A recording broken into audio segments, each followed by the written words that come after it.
کیا ancient Egyptians آج کے ڈاکٹر سے زیادہ ایڈوانس تھے؟ اینشینٹ ایجپشن ڈاکٹرز نے اپنی پریکٹس کو کسی ایک بیماری کے لیے وقف کیا ہوا تھا۔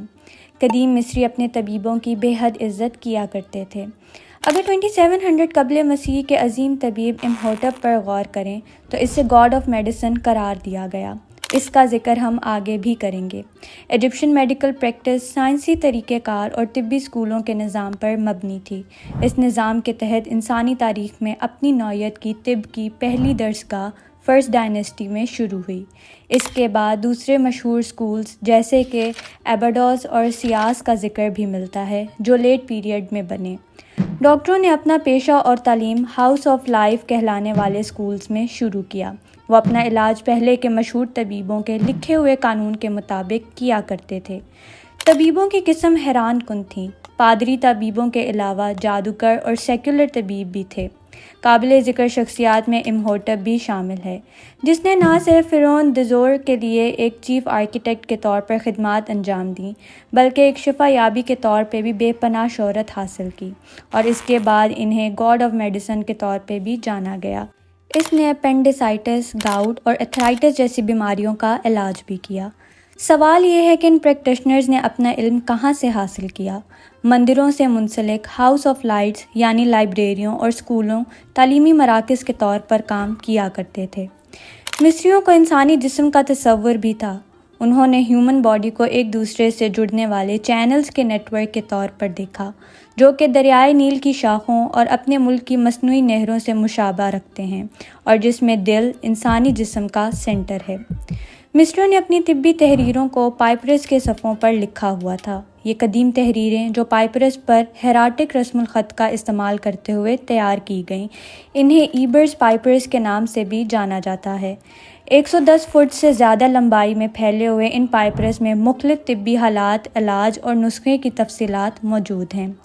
ایک مشہور پائپری کے علاوہ دیگر اہم طبی تحریروں میں کاہون پائپرس، گائنیکولوجیکل پائپرس اور ہارٹ پائپرس بھی شامل ہیں۔ کاہون پائپرس مصر کی سینٹرل کنگڈم سے تعلق رکھتا تھا، جو خواتین کے صحت کے مسائل کے لیے بنایا گیا۔ ایجپشن سویلائزیشن میں ڈاکٹرز کا پہلا ریکارڈ شدہ ذکر مصر کی پرانی سلطنت سے تعلق رکھتا ہے، جس دور میں غیزہ کے عظیم اہرام تعمیر کیے گئے تھے۔ 25ویں صدی قبل مسیح کے اوائل میں ایک مصری معالج نے مبینہ طور پر ایک فرعون کا علاج کیا، جو اس وقت کے جدید طبی علم کا ثبوت ہے۔